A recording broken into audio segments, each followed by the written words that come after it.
Vamos respirando fundo, nos conectando, esquecendo os problemas do dia, nos concentrando na próxima aula, próxima leitura desse novo livro, para que os entendimentos nossos sejam completos e que a gente consiga esclarecer nesses momentos todas as nossas dúvidas e pedindo ajuda aos nossos mentores, anjos da guarda, guia que nos acompanhe e nos intuam da melhor maneira.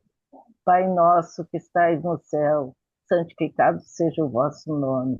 Venha a nós o vosso reino e seja feita a vossa vontade, assim na terra como no céu.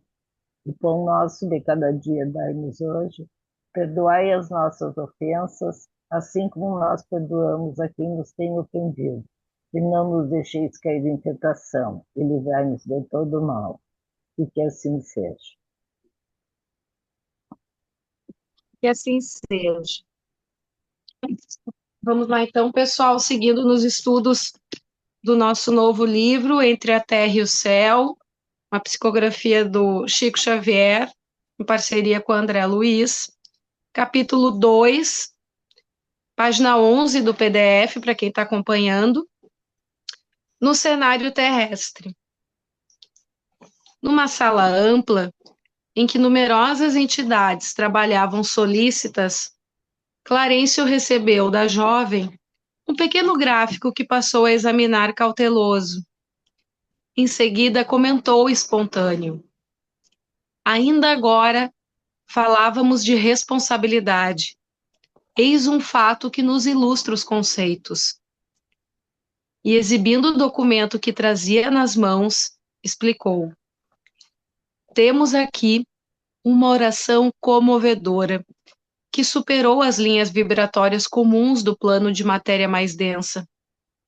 Parte de uma devotada servidora que se ausentou de nossa cidade espiritual há precisamente 15 anos terrestres para determinadas tarefas na reencarnação. Não seguiu, porém, desassistida. Permanece sob nossa orientação. O nascimento e o renascimento no mundo, sob ponto de vista físico, jazem confiados a leis de cuja execução se incumbem inteligências especializadas.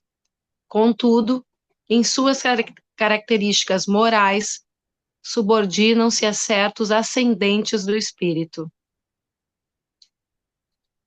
O ministro deteve-se alguns instantes, analisando a pequenina e complicada ficha, todavia, como se provocasse a continuidade da lição que recebíamos, meu companheiro considerou.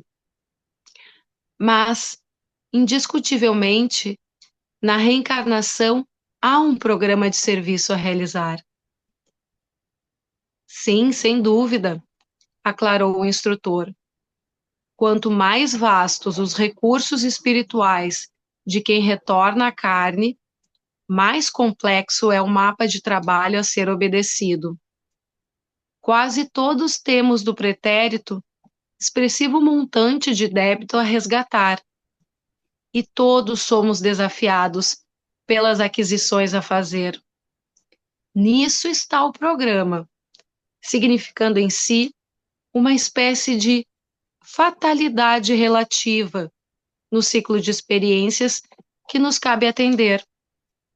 Entretanto, a conduta é sempre nossa, e dentro dela podemos gerar circunstâncias em nosso benefício ou em nosso desfavor. Reconhecemos assim que o livre-arbítrio, também relativo, é uma realidade inconteste em todas as esferas de evolução da consciência. Não podemos olvidar, contudo, que em todos os planos marchamos em verdadeira interdependência. Nas linhas da experiência física, até certo ponto, os filhos precisam dos pais, os doentes necessitam dos médicos e os moços não prescindem do aviso dos mais velhos. Aqui, a habilitação depende dos educadores. O amparo eficiente exige quem saiba distribuí-lo. E a transferência de domicílio para trabalho enobrecedor, quando se trata de espíritos sem méritos absolutos, reclamam o endosso de autoridades competentes. Mas que vem a ser uma oração refratada? Indagou o meu colega, mordido de curiosidade.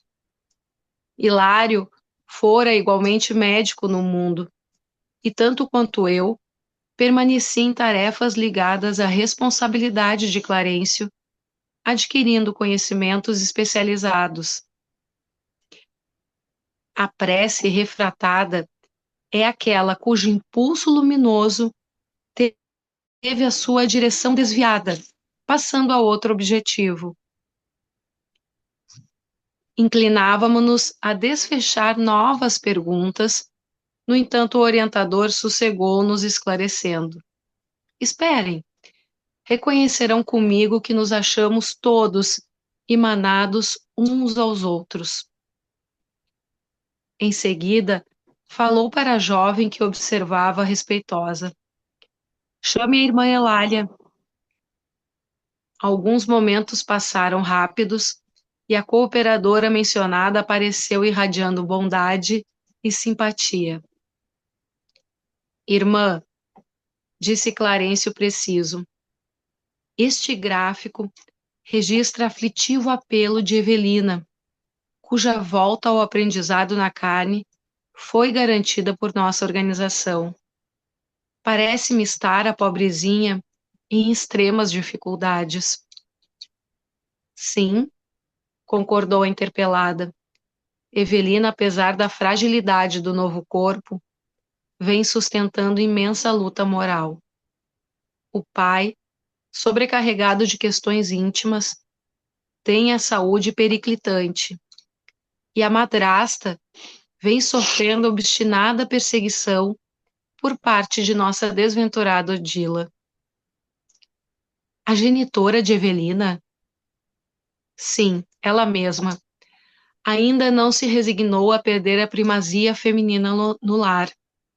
Há 2 anos, empenho, energia e boa vontade por dissuadi-la.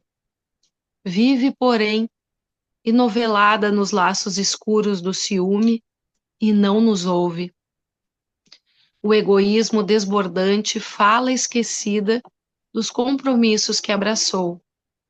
Zulmira, por sua vez, a segunda esposa de Amaro, desde a morte do pequenino Júlio, caiu em profundo abatimento. Como não ignoramos, o pequeno desencarnou afogado, consoante as provas de que se fez devedor.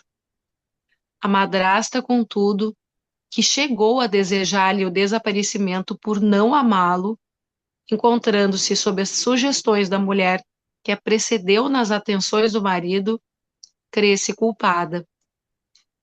Evelina, depois de perder um maninho em trágicas circunstâncias, acha-se desorientada entre o genitor aflito e a segunda mãe, em desespero. Ainda anteontem pude vê-la.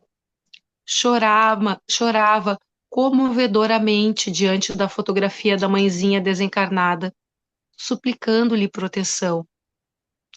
Odila, porém, envolvida nas teias das próprias criações mentais, não se mostra capaz de corresponder à confiança e à ternura da menina. Ela, entretanto, tem insistido com tal vigor na obtenção de socorro espiritual que as suas rogativas, quebrando a direção, chegam até aqui, de tal modo.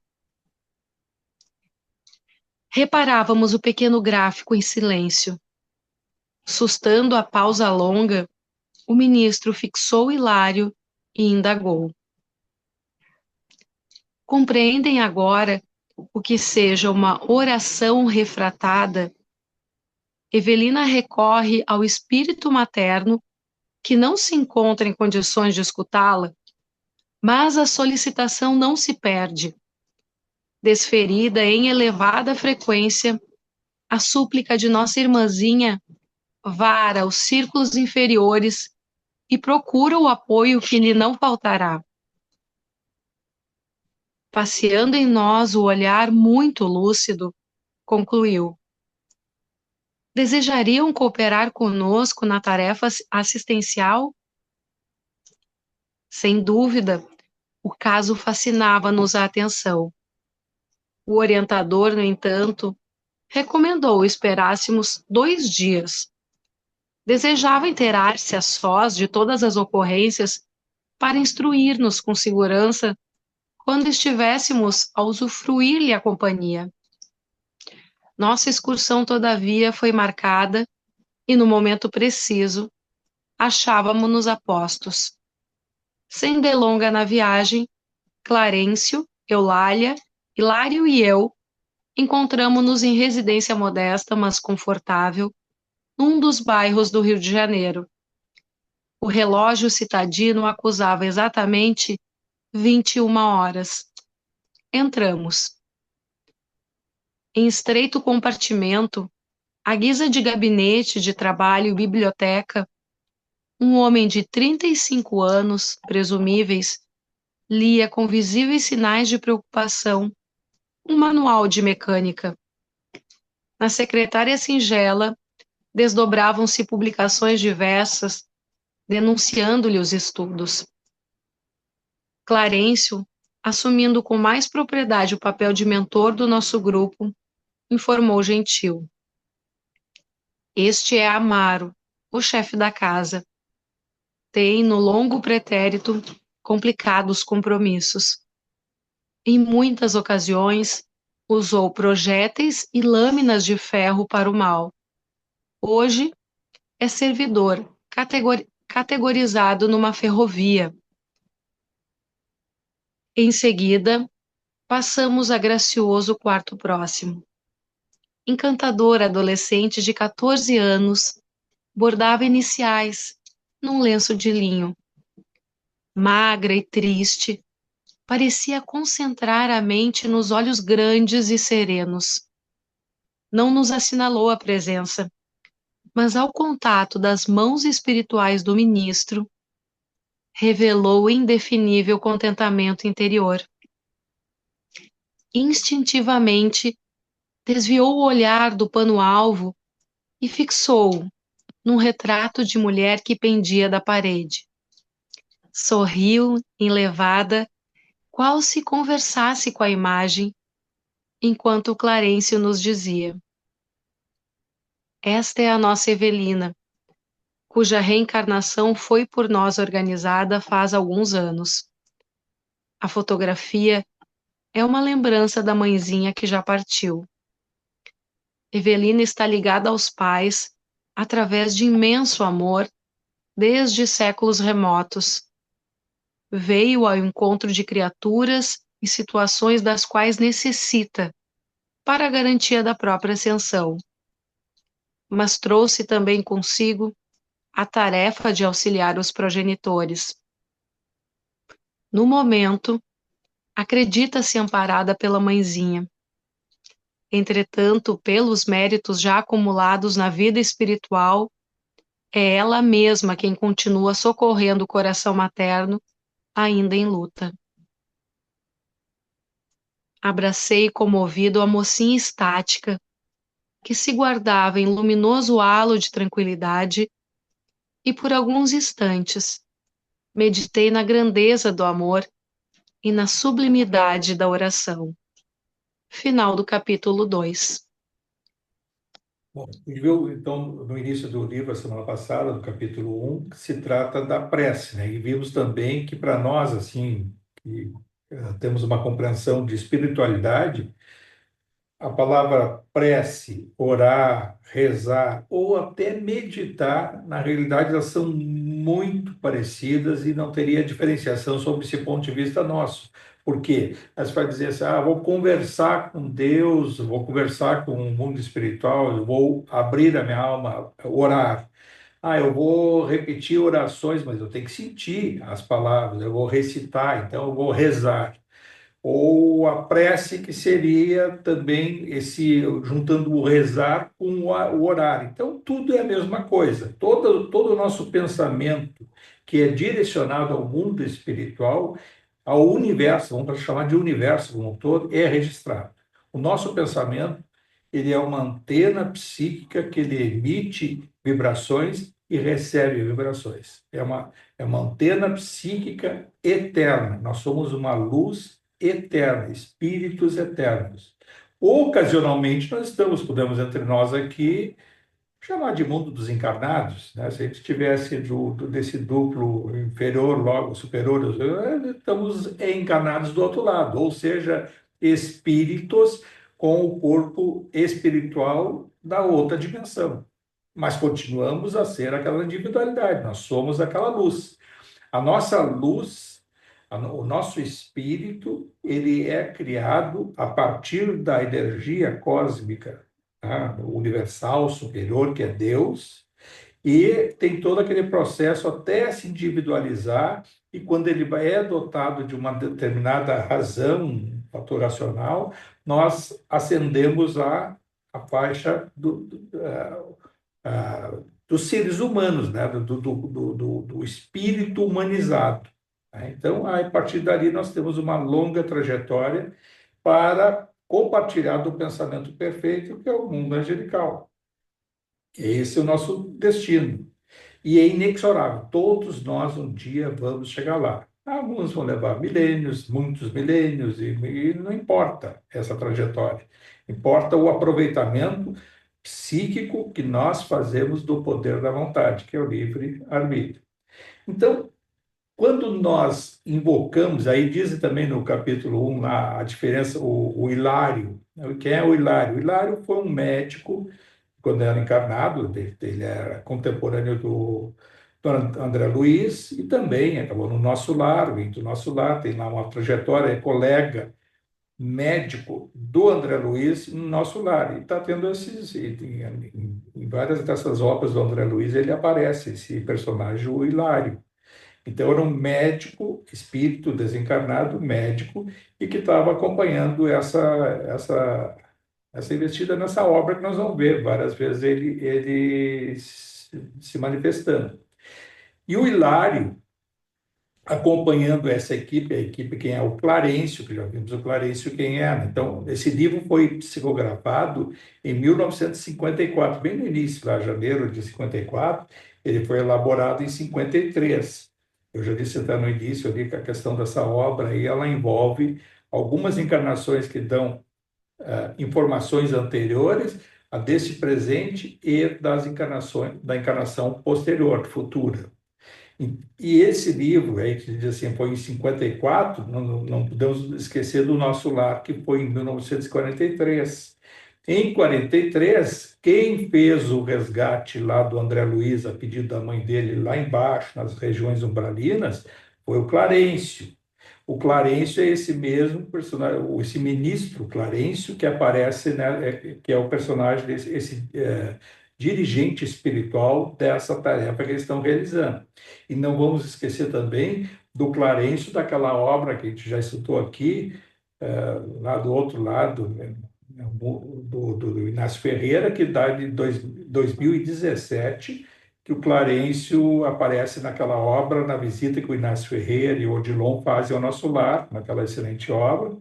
Eu desse outro lado, parece assim, uma frase lá do Inácio, que é a obra que nós estudamos aqui, né? Que tem aí nos capítulos anteriores, aí, tem eu acho que 1 ou 2 vídeos exclusivos dessa obra. E o Clarencio, em 2017, já tínhamos a informação de que ele haveria um tempo depois de ser nomeado governador de Nosso Lar. Então, ele hoje, o Clarencio, atualmente é o governador de Nosso Lar. Então, não é qualquer um, né? A gente viu até a deferência que ele teve lá do governador anterior, que é o Aulus, que ficou longos, mais de 100 anos governando Nosso Lar, e passou pelo processo deles lá, que é, né, por mérito vibratório, moral, que foi designado a governar o Nosso Lar. Então, esse é o Clarencio que nós estamos vendo aí com um personagem também. Então, o que aconteceu com essa questão? O Clarencio, lá ministro, tendo a informação de que essa menina, a Evelina, que 15 anos atrás havia reencarnado no Rio de Janeiro, ela reencarnou, acompanhada pelo nosso lar, com um acompanhamento espiritual, né, um determinado mérito, não era um espírito, né, elevadíssimo, mas um determinado mérito, reencarnou com propósitos de, através dela, dar assistência aos seus pais, né? Inclusive aí depois um outro personagem, que é a própria madrasta dela, e os outros envolvidos, e outro rapazinho aí, o irmão dela mais novo, o Júlio, que desencarnou. Então tem toda essa trama que ela envolve esses personagens, ela veio do nosso lar com acompanhamento espiritual. E é importante que a gente saiba, né, e frisar isso aí, que quanto mais planejada a encarnação, mais complexa é, isso até está no texto ali, o Clarencio até comenta isso aí, mais complexa é a influência do nosso passado. Ou seja, quanto menos a gente planejou a encarnação, vem naquela meio que compulsória, que é a maioria, né? É atraído ao processo da encarnação. Vai na oportunidade meio que adormecido. Agora, quando a encarnação ela tem determinados propósitos, ou seja, vou reencarnar no seio de um núcleo familiar envolvendo este, aquele, eu tenho determinados desafios, eu tenho minhas fraquezas e imperfeições de passado que vão influir no meu dia a dia. Isso torna mais complexo, por quê? Porque o grande objetivo é de ascender, é de dar certo o plano que foi elaborado e que a gente aceitou. As amarras, né, as influências espirituais, a nossa sombra de passado, elas vão atuar no nosso dia a dia e pode até nos complicar. Então, por isso que ele coloca ali, quanto mais planejada a encarnação, mais complexo é a influência do nosso passado. Ou seja, porque temos propósito. Quando a gente não tem propósito, deixa a vida vai indo, nós vamos errando e vamos agregando mais, cara, mais efeito, alguma coisa que outra, a gente vai saindo melhor, outras pior. Mas quando o espírito para pensar, aí vem o grande objetivo do estudo, da prece, meditação, oração, sintonia vibratória, cada vez que a gente se propõe. Aí, quando mais planejada é a encarnação, quando a gente comete um erro, mais a gente reflete, mais elevado a refletir e ter aquela sensação de pesar a consciência, da consciência se sentir culpada. Por quê? Porque nós estamos em oposição a um propósito que foi estabelecido por nós mesmos, né? Que foi até aceito, foi planejado. Olha lá, o Missionários da Luz, o Sergismundo. Então, essas encarnações, essa encarnação da Evelina, ela vem do nosso lar, foi planejada, não é um espírito sublime, mas está lutando. E ela trouxe propósitos e ela individualmente passa por um drama por volta dos seus 15 anos, né, uma adolescente, e esse drama leva ela à invocação de fazer o pedido espiritual. Aí há o equívoco dela, que não é dela, muita gente comete, o que é a referência dela? Ela perdeu a mãe, né? Desencarnou a mãe, e pedia para a mãe as dificuldades que estava enfrentando, inclusive a tristeza profunda que ela estava tendo com a perda do próprio irmão. Queria só inicialmente dizer a questão da invocação que ela fez. Ela tinha um intuito e sabia que o processo de alívio está na oração, está na prece, está no pedir ao mundo espiritual. Só que pedia para a mãe. E a mãe, moralmente, não tinha condições, não demonstrava a condição de ser atendida. Por isso que surge aí a questão refratária da prece. Ou seja, a prece, quando ela é dirigida num determinado sentido, em que o destino não é apto a dar a condição de atender, de encaminhar o nosso pedido, porque todo o nosso pedido ele é registrado no mundo espiritual. Olha quanto que a gente tem que agradecer ao mundo, a Deus, ao Criador, todas as nossas rogativas. A gente vê ali o Hilário no capítulo 1, que a gente chegou a dizer, então as invocações malignas. Não, a gente não vai chamar de prece, não é de oração, mas tudo que nós dirigimos em pensamento fica registrado. Claro que o que for para o mal, maligno, como está lá no capítulo anterior, fica registrado e vai ter o nome, chama de invocação. Mas também a prece não deixa de ser uma invocação. Mas aí o Clarencio só corrige o Hilário na questão de dizer, não existe prece para o mal. E aí vai chamar de invocação, mas aí é terminologia, de novo, mais uma coisa que não altera muito para nós, é o nosso pensamento, o que a gente pensa em relação a alguém, um desejo equivocado, maléfico contra alguém, fica registrado, é o que a gente deseja, é que se diz, né? Porque as energias elas acabam voltando para nós, por quê? Porque nós dirigimos o nosso pensamento, às vezes até desejando o mal de alguém, isso volta para a gente, por quê? Porque nem sempre lá do outro lado tem mérito para isso, nós não temos o poder de causar esse mal. E aí aquela energia não fica solta no universo, ela tem uma tendência a voltar para nós, porque ela psiquicamente fica ligada a nós. Isso é um processo que, aprofundando as energias, os fluidos, à luz da física quântica, tem até explicação. Então, que nós invocamos o pensamento e o bem que a gente faz, que deseja alguém, nós chegamos a nossa energia, a invocação psíquica, o nosso pensamento, chega a esse alguém ou a essa situação e se dissipam energias densas em relação ao nosso destino. E isso nos traz psiquicamente do universo perfeito um elo de ligação que a gente pode chamar de psiquicamente um mérito que nós recebemos. Não é uma mão fazendo e a outra necessariamente tem que receber e saber, mas sabemos que o bem que a gente faz fica registrado no universo. E esse universo vai nos responder beneficamente em algum momento. Isso é da lei Francisco, em física quântica, né? Alguém perguntou alguma Francisco, eu, como é padrão, né? Tá, só para não perder o link da oração dela para a mãe, né? Como é um padrão cultural, né? Eu acho que quase todos os tempos, né? Principalmente, né? Com essa pegada bem católica, né? As pessoas orarem muito pelas mães, né? Que a minha mãe me ajude, que meu pai me ajude, que meu avô me ajude. E na realidade mesmo, assim, muitas vezes, ou na grande maioria das vezes, né? As pessoas, isso aí acaba gerando até uma ligação, né, de um espírito, por exemplo, né?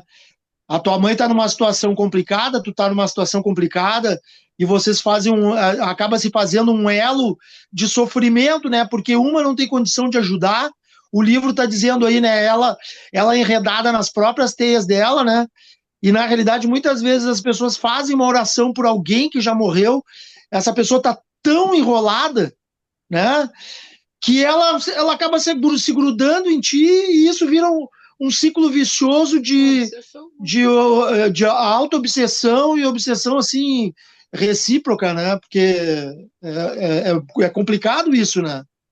Agora, isso aí, muita gente, eu acho que, vou dizer assim, a maioria das pessoas, né, tirando isso que tem assim, uma noção aí, cabe a cada um de nós que já estudou alguma coisa a perceber que a espiritualidade não envolve, no sentido de auxílio a nós, familiares nossos que já desencarnaram.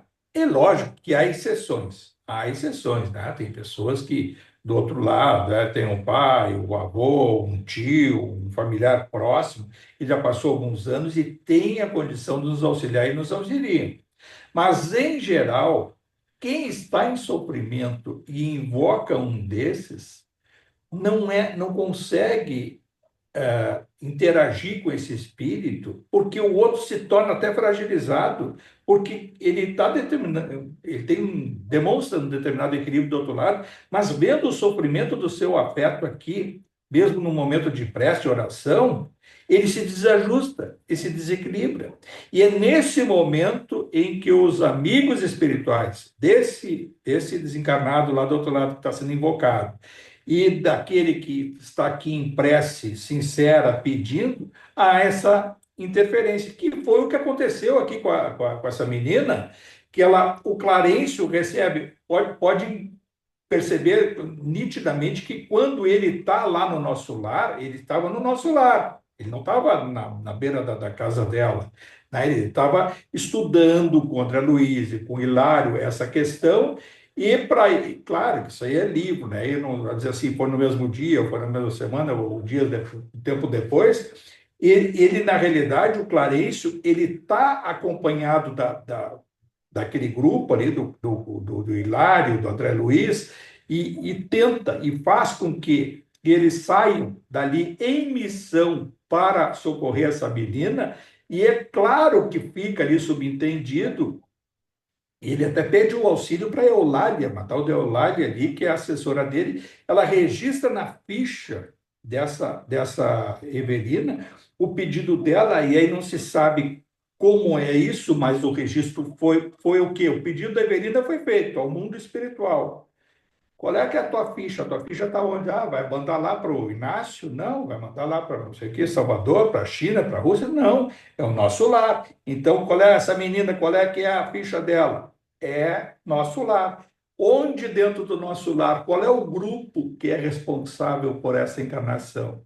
Acaba num determinado setor lá, o Clarencio, ministro, a Eulália, provavelmente essa que ele chama Eulália, que traz para ele a rogativa dela, ele registra isso. O que houve com a Evelina?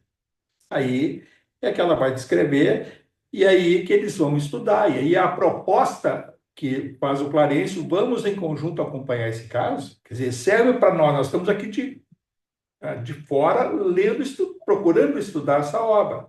Ou seja, o registro dela foi feito, foi fervorosa, foi sincera, a prece dela em pedir pela família e pela dor que ela estava passando, dirigido à mãe dela. A mãe dela não tinha condições de atender, mas o pedido já estava registrado no nosso lar. Essa Eulália fala para o Clarencio, e eles, coincidentemente, estão estudando coisas dessa área. E aí é o convite do Clarencio. Vamos acompanhar esse caso? Claro, vamos. E aí o Hilário também, com as perguntas dele, já tinha feito aquela semana passada. E se a prece não for boa? E se a prece for para o mal? Não existe isso e tal. Todo esse diálogo vai ocorrendo e vai sendo registrado. Isso é uma obra, a gente está, né, lendo de forma literária a questão. E aí os comentários do Clarencio ao longo desse tempo, né? Chega até a dizer que o importante não é só reencarnar e planejar e vai enfrentar desafios, mas é importante também a educação. É Queria dar uma parte. questão da responsabilidade de quem educa é fundamental para o exercício do livre-arbítrio, o poder da vontade de cada um. Não é assim, reencarnou, é planejado, vai lá, até tem uns probleminhas, mas vai que vai bem. Não é assim. A educação é fundamental. O núcleo familiar, o ambiente, por isso que sempre se insiste na questão da oração. Não é a oração em si, o evangelho no lar, mas momentos de reflexão voltados para o alto e de pensar essas coisas. Valores, vai lá na educação, o valor da caridade, a necessidade, vai lá, às vezes tem uma criança que faz, né, tem muita consciência, faz um mal para um animal, faz uma coisa, ou tem um desdém com alguém da rua. São coisas que a espiritualidade está esperando um corretivo, nós temos que dizer alguma coisa, né? Às vezes a criança não tem por natureza de olhar um pobre na esquina, ou alguém mendigando, e ouve alguém dizer um absurdo, né? Essa aí deixa, eu não dou mesmo, vai procurar tua turma. A criança ouve isso, a referência passa a ser aquilo. Às vezes o corretivo é a própria educação, é o chão familiar, né? Isso é muito importante porque parece, às vezes, quem estuda a espiritualidade, a doutrina, fica achando, às vezes, que a coisa isso aí vai tranquilo. Olha quanto drama de quantas encarnações né, de espíritos mais sublimes que trazem consigo um temor. A dona Laura, que a gente sempre fala, que é o exemplo do nosso lar, e outros, né, aqueles que a gente estudou ali no próprio Libertação, o medo de cair novamente, né? E aí a recomendação que foi dada, eu lembro lá que foi a Matilde, a recomendação é já servir no mundo espiritual, já sair daqui com meio caminho andado. Ou seja, a gente acha que o mundo espiritual está lá, adormecido, alguém volta para a encarnação. Não. Por isso que o espírito com mais consciência, mais tempo fica lá no mundo espiritual. Por quê? Para melhor se habituar aos propósitos do futuro. Se a coisa é muito rápida, a tendência, às vezes, só que às vezes a coisa tem que ser mais rápida porque a oportunidade passa. Porque olha a oportunidade. Os espíritos vinculados ao nosso passado, que por necessidade nós temos que conviver com eles, eles estão num processo de encarnação, estão numa oportunidade, filho de um, neto do outro, sobrinho do outro, colateral de um outro, que vai se reencontrar mais adiante. Então, a oportunidade passa a ser, ela é coletiva também. Então, não é muito complexa essa questão de dizer assim, o tempo que vai ficar do outro lado. O melhor, quanto mais planejado, mais tempo ficar lá do outro lado. Mas, às vezes, as oportunidades passam. Isso é outro componente que tem que criar para um texto curto desse, mas tem muita coisa para a gente pensar. E o que é o pensar? É pensar porque a gente estuda e como é que é mesmo? Eu não vou esperar como é que é mesmo alguém dizer para nós. Quem vai responder para nós é o nosso estudo, a nossa leitura, a reflexão do que a gente lê. De pensar nisso, é exatamente por isso que as coisas, agora estou compreendendo melhor isso ou aquilo. Esse o diferencial de tudo também está no aproveitamento, o poder da vontade, né? O livre-arbítrio. Tudo que nós estamos fazendo hoje, o que a gente pensa e o que a gente reflete, né, na nossa vida, a decisão vai depender da nossa vontade. Isso que é muito importante. Esse é o livre-arbítrio que vai dar o contorno de todo o projeto. Bom, então, vamos avançar.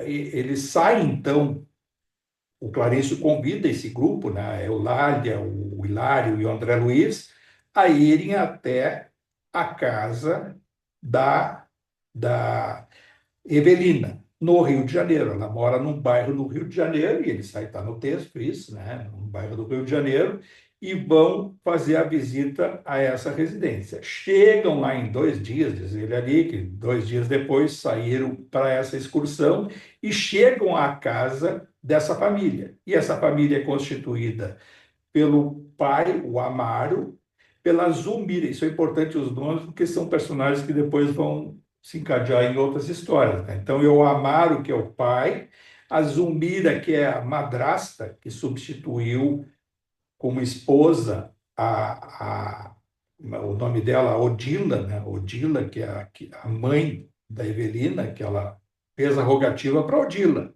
E a Odila não estava vibratoriamente, isso a gente vai ver no capítulo seguinte, vibratoriamente ela não tinha condição de ajudar a filha. Impossível de ela ajudar a filha, porque ela estava com um ciúmes terrível da Zulmira, que tomou o seu posto, né? Não diz ali como que morreu Odila, mas ficou viúvo o Amaro e casou-se com a Zulmira. Segundo o texto, o Amaro teria por volta de 35 anos e essa Zulmira por volta de 25 anos. E essa Evelina, 15 anos. E tinha o filho chamado Júlio, né? Esse também vai aparecer, que era o filho menor, irmão da Evelina. Este filho morreu afogado numa praia no Rio de Janeiro. Não ficou a praia, mas morreu afogado. Se a gente vai ver o desencadear disso, não é desencarnou porque aí a Zulmira, que era a madrasta, que levou, né, isso está no texto seguinte que a gente vai ver, ela que levou para a praia esse menino, o Júlio, estavam lá brincando, mas ela tinha inconscientemente um desejo de se livrar do Júlio. Ela não afogou o Júlio, mas ela desejou, olha psiquicamente a invocação, ela desejava que ele é um entrave, assim como ela achava também um entrave a Iverina. Por quê? Já vimos isso em outros casos, né? Na obra Libertação, de situações em que a segunda esposa, né, tem um interesse de se livrar. No caso ali, nós vimos, foi do rapaz lá no nosso lar, né? Aquele que desejava, queria matar, lembra aquele enfermeiro, queria matar o fulano lá, e aí era se livrar, limpar o caminho, né? Tirar o filho para ter o poder de posse sobre o novo marido, que na realidade é o Amaro. Aí veja a coisa intrincada, como ela é incrível, é isso de a gente guardar esses nomes, tá no texto, né? Quando o Amar, o Clarencio entra na casa e vê o Amaro lá, estava lendo e tal, lendo sobre mecânica, e ele expõe para o Hilário e para o André Luiz e a Eulália, né? Ele expõe o que o Amaro é. Ele diz, olha, esse homem trabalha numa ferrovia, trabalha com ferro. Ele trabalha atualmente como ferro, como mecânico, e procura levar a sua vida, tá, né? Ser um bom trabalhador, né? Trabalhando com. Ele está, inclusive, estava lendo um livro de mecânica e tal, de ferro.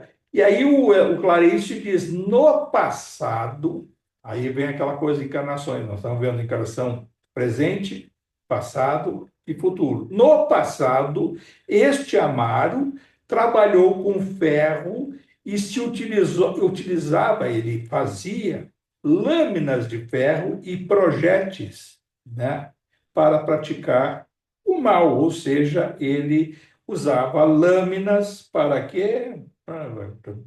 Para degolar pessoas, para isso. Não era assim, lâmina para ser utilizada em outras coisas. Então, ele tem um vínculo com o ferro, com a prática dele de trabalhar com ferro mecanicamente. Nessa encarnação, está trabalhando numa ferrovia e está aquele inconsciente. Olha o passado. Ferro, né, fazendo direitinho, ferrovia, né, colocar os trilhos nos ferros e tal, mas tem um passado que vai aparecer em que ele trabalhou fazendo lâminas de ferro, facas, cones, seja o que for, se cortava a cabeça, se foi na Revolução Francesa, não importa, projetos, né? Então, ele estava utilizando da tarefa em relação ao ferro para psiquicamente se agregou a esse passado kármico dele e hoje estava procurando ter uma encarnação melhor, mas tem a vocação dele de trabalhar com ferro, gosta do ferro, mas estava ali. Vê o que a gente faz hoje e que a gente tem um propósito para o bem, muitas vezes está vinculado à nossa sombra, esse bem que a gente faz hoje em relação a uma atribuição que a gente tem, mesmo uma virtude profissional, às vezes está vinculado a outras que a gente tem uma necessidade de reparar aquele débito. Isso é muito claro, muito, muito claro que fica, né? Eu vejo, eu já disse várias vezes, essa questão da área da saúde, trabalhando na área da saúde, sem sei que foi no passado, não só uma, trabalhando nessa área, se aproveitando, né, sendo um prático na área de saúde, chamava naquela época na área médica, outras coisas, e pratiquei muitos erros, né?